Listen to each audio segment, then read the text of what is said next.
사랑과 은혜의 하나님, 오늘도 주님 허락하신 새날 이 새벽을 주님과 함께 동행할 수 있도록 인도해 주심을 감사합니다. 이 땅에서 우리의 삶을 이끌어가는 수많은 요인들이 있지만 그 무엇보다도 하나님께서 우리의 주가 되셔서 우리의 삶을 주관하시고 인도해 주시는 그 은혜와 사랑의 손길, 그것과 비교할 수 있는 것은 없으며 그것을 능가할 수 있는 것도 없음을 고백합니다. 늘 하나님의 인도하심에 감사하면서 겸손과 진실함으로 주님의 길을 따르며 또 주님의 선하신 뜻에 순종하면서 언제나 주님과 참되게 동행해가는 우리의 믿음의 발걸음 되게 하여 주시옵소서. 오늘도 주님 앞에 나와 겸손히 머리 숙였습니다. 말씀과 기도를 통하여 주님과 교류하게 하시고 우리 가운데 함께 하시는 주님의 그 크신 은혜와 사랑을 오늘도 기뻐하며 감사하게 하여 주옵소서. 모든 시간 주께 의탁하옵고 예수님의 이름으로 기도드립니다. 아멘. 찬송 212장입니다. 212장.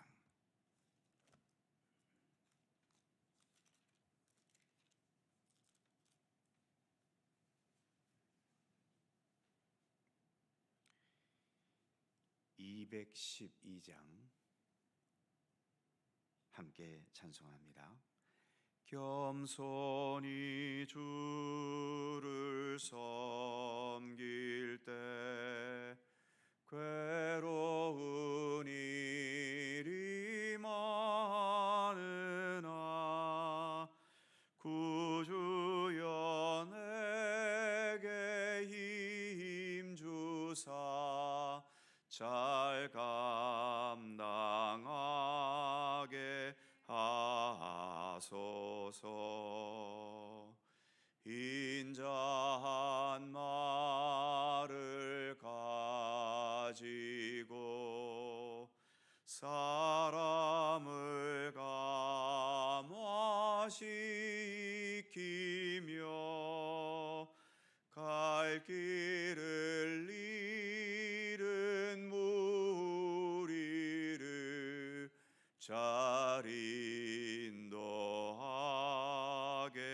하소서. 구주의 귀한 인내를 깨달아 알게 하시고 굳건한 믿음 주셔서 늘 승리하게 하소서.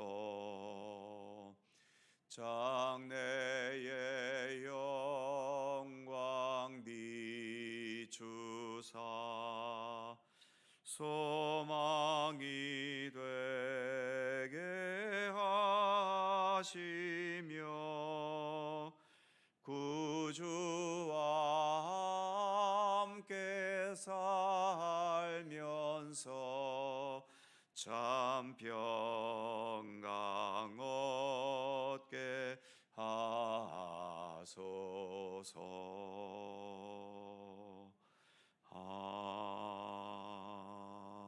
아멘.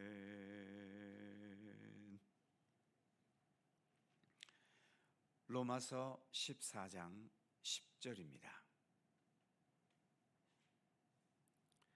신약성경 258면 로마서 14장 10절에서 13절까지의 말씀입니다.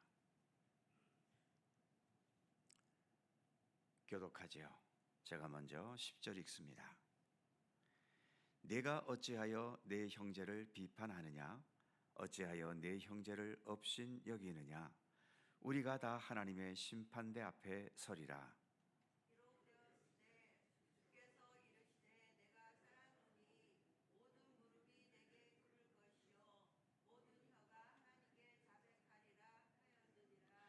이러므로 우리 각 사람이 자기 일을 하나님께 짓고 하리라.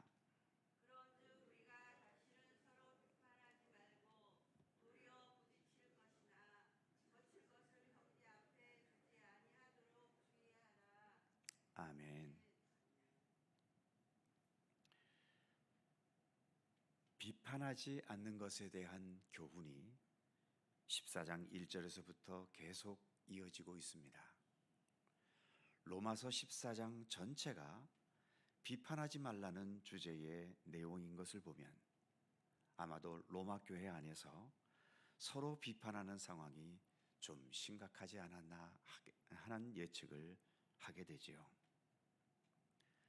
전에도 말씀드린 것처럼 사람에게는 내가 더 옳고 내가 더 앞서 있고 내가 더 수준이 높다는 것을 과시하고 싶어하는 본능이 있기 때문에 나와 달라 보이는 것에 대해 먼저 비판하려는 경향이 사람에게는 있는 거죠.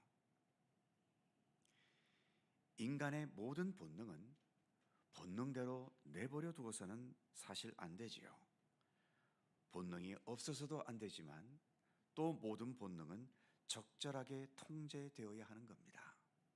마찬가지로 비판의 본능도 하나님의 뜻에 대한 깨달음과 겸손과 섬김의 의지로 적절하게 통제되어야만 그 비판의 본능도 올바른 본능이 될 수 있는 겁니다. 오늘 본문 10절, 11절, 12절에서 서로 비판하지 말아야 하는 이유를 단적으로 이렇게 말합니다. 네가 어찌하여 네 형제를 비판하느냐? 어찌하여 네 형제를 업신 여기느냐? 우리가 다 하나님의 심판대 앞에 서리라. 기록되었으되 주께서 이르시되 내가 살았노니 모든 무릎이 내게 꿇을 것이요 모든 혀가 하나님께 자백하리라 하였느니라. 이러므로 우리 각 사람이 자기 일을 하나님께 짓고 하리라. 즉 비판하는 자나 비판을 받는 자나 결국 하나님의 심판대 앞에 서게 되고 하나님 앞에 함께 무릎을 꿇게 된다는 겁니다. 구약의 시편 앞에 있는 욥기라는 성경을 보면 욥이라는 사람이 하루아침에 온갖 재앙과 재난을 당하게 되고 또 모든 재산들을 강도들에게 다 빼앗기고 거기다가 하늘에서 떨어진 불덩이 때문에 온 재산이 불타버리죠. 그리고 욥의 모든 자녀가 하나도 남김없이 집이 무너지면서 몰살을 당해버립니다.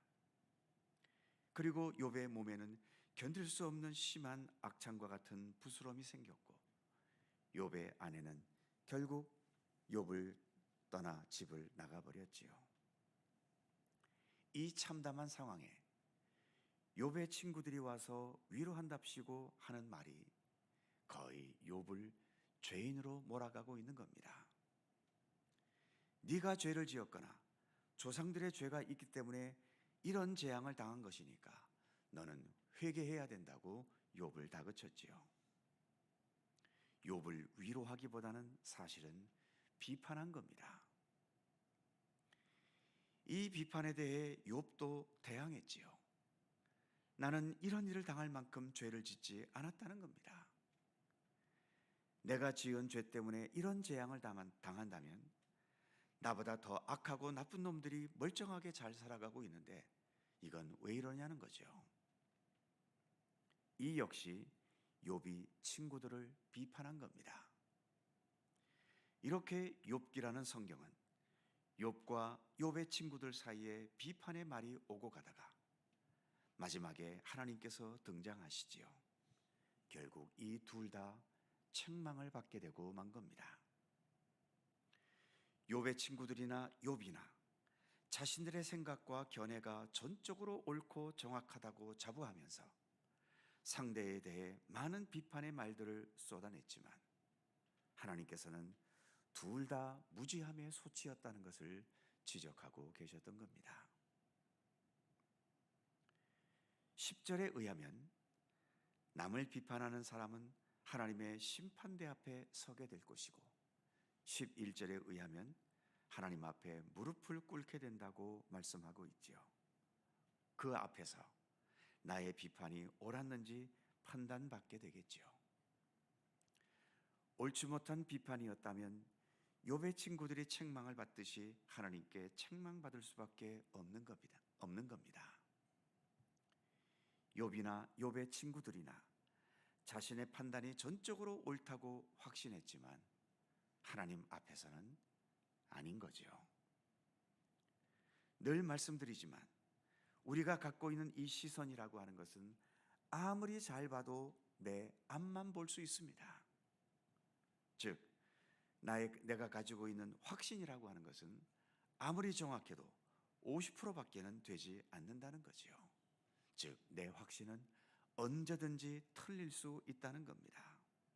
그러기에 웬만해서는 비판하지 않는 게 좋고, 그럼에도 비판해야 한다면 그것은 어디까지나 내 자신의 견해임을 밝히고 겸손과 상대를 깎아내리려는 겸손함이 있어야 될 것이고, 그리고 상대방을 깎아내리려는 마음보다는 그를 섬기는 마음으로 비판해 주어야 하는 것이죠. 10절 말씀에서 다 하나님의 심판대 앞에 서리라, 11절에서 모든 혀가 하나님께 자백하리라, 그리고 12절에서 우리 각 사람이 자기 일을 하나님께 직고하리라. 이 모든 말씀들은 우리의 모든 행위는 하나님께 온전히 올려진다는 것입니다. 그래서 하나님께서 다 판단하시고 심판하신다는 거죠. 내가 다른 누군가를 비판한 것도 하나님께 온전히 올려져서 하나님의 심판을 거친다는 겁니다. 하나님의 심판에 대해 자신이 있으십니까? 무지하고 교만한 자들은 하나님의 심판에 대한 자신감을 가지는 것을 볼 수 있지요. 이야말로 근거 없는 자신감입니다. 하나님의 심판대 앞에 선다는 것은 언제나 두렵고 떨리고 겁나는 일이지요. 예수님께서 우리의 변호사가 되셔서 우리 편에 계셔 주시지 않으면 하나님의 심판대를 통과할 사람이 과연 누가 있겠습니까? 그래서 결론적으로 13절에서 이렇게 말씀합니다. 그런즉 우리가 다시는 서로 비판하지 말고 도리어 부딪힐 것이나 거칠 것을 형제 앞에 두지 아니하도록 주의하라. 웬만해서는 비판하지 말고 서로 부딪힐 일이나 거칠 것이 있어 보이면 아예 그것을 치워버리라는 겁니다. 특히 믿음의 공동체인 교회 안에서 주님의 일을 행하고 봉사하면서 서로 비판하고 다투어가고 서로 감정 상해가면서까지 할 필요는 없다는 거지요. 부딪힐 것이나 거칠 것을 치워버리라고 말씀하는데, 그러기 위해서는 어떻게 해야 할까요? 제일 좋은 것은 아무것도 안 하는 것이겠지요. 아무것도 안 하면 서로 부딪힐 일도 없지 않습니까? 그런데 아무 일도 없는 교회가 살아있는 교회일까요? 그것은 죽은 교회입니다. 그러기에 치워버려야 할 것이 있다면 그것은 일이 아니고 봉사와 헌신이 아니라 내 자신을 치워야 하는 겁니다. 바울의 표현처럼 내 자신을 쳐서 복종시키고 심지어 날마다 나를 죽여나가는 노력이 필요한 거죠. 그 노력이 나의 똑똑하고 경험 많은 머리로 비판하고 잔소리하는 것보다 훨씬 낫다고 본문은 말씀하고 있는 겁니다. 교회는 날카롭고 합리적인 비판으로 건강하고 아름답게 세워지지는 않습니다. 오히려 서로 용납하고 이해하고 하나가 되려는 가운데에서 더 건강하고 아름다운 교회로 세워져 가는 거죠. 그것은 우리의 가정도 마찬가지입니다. 아무리 똑똑한 안목으로 서로를 비판한다고 해서 그 가정이 행복하고 복된 가정이 되지는 않습니다. 오히려 서로의 부족함을 용납하고 또 그것을 함께 채워주고 또 서로 섬기는 가운데서 가정도 행복하고 하나된 가정이 될 수 있는 것 아니겠습니까? 오늘도 우리가 받고 있는 주님의 사랑과 은총, 이렇게 부족함에도 우리를 용납해 주시는 주님의 사랑의 손길을 우리가 인식하면서 우리에게 주어진 이 삶을 우리 예수 그리스도를 따라 더 아름답고 평화롭게 살아가기를 힘쓰는 우리들의 삶이 되어야 할 것입니다. 기도하겠습니다. 사랑의 하나님, 로마서 14장이 그 전체가 비판하지 말라는 내용의 권면의 말씀으로 되어 있는 것을 봅니다. 그만큼 믿음의 공동체 안에서도 이렇게 서로 비판하는 것 때문에 서로 분쟁하고 다투고 또 마음의 상처를 입게 되는 일들이 그 옛날 과거에도 있었고 오늘날에도 여전히 일어나고 있는 것을 우리가 경험합니다.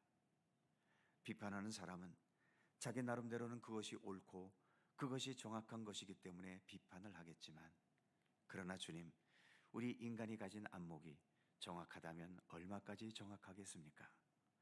늘 우리의 한계와 부족함을 항상 인식할 수 있게 하시고, 그래서 가능하면 비판하지 않아야 되겠지만 그럼에도 비판해야 한다면 거기에 겸손함이 담기게 하시고, 내 주장과 뜻을 이루려는 고집보다는 서로를 더 섬기고 우리 모두가 더 좋은 방향으로 나아가려는 그러한 진실한 의지가, 겸손의 의지가 항상 먼저 담겨질 수 있도록 함께 하시기를 원하옵고 기도합니다.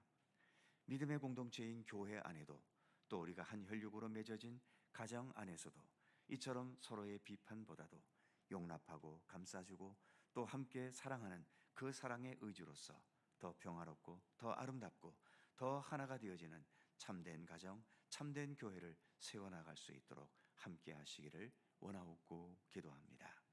오늘도 새 날을 우리에게 주셔서 감사합니다. 주님과 동행하는 귀한 날이 되게 하시고, 우리의 사는 세상 이런저런 일들로 대립과 분쟁과 다툼으로 점철되어 있는 우리의 세상이지만, 그러한 세상 속에서 우리가 주님의 사랑과 은혜를 우리의 마음에 품고 좀 더 따뜻하게, 좀 더 아름답게, 좀 더 평화롭게 살아가기를 힘쓸 수 있는 주님의 백성들 되게 하여 주시옵소서. 오늘도 간절한 우리 모두의 기도의 제목 하나하나 주님 기억하여 주시고, 오직 주님의 손길과 주님의 선하신 뜻 가운데 응답되고 이루어지는 우리의 기도가 되게 하여 주시옵소서. 오늘도 주의 평강과 은총이 우리의 삶 가운데 함께 하시기를 원하오며, 우리 주 예수 그리스도의 거룩하신 이름으로 기도하옵나이다. 아멘. 하늘에 계신 우리 아버지, 아버지의 이름을 거룩하게 하시며 아버지의 나라가 오게 하시며 아버지의 뜻이 하늘에서와 같이 땅에서도 이루어지게 하소서. 오늘 우리에게 일용할 양식을 주시고 우리가 우리에게 잘못한 사람을 용서하여 준 것 같이 우리 죄를 용서하여 주시고 우리를 시험에 빠지지 않게 하시고 악에서 구하소서. 나라와 권능과 영광이 영원히 아버지의 것입니다. 아멘. 함께 기도하시고 자유롭게 돌아가시겠습니다.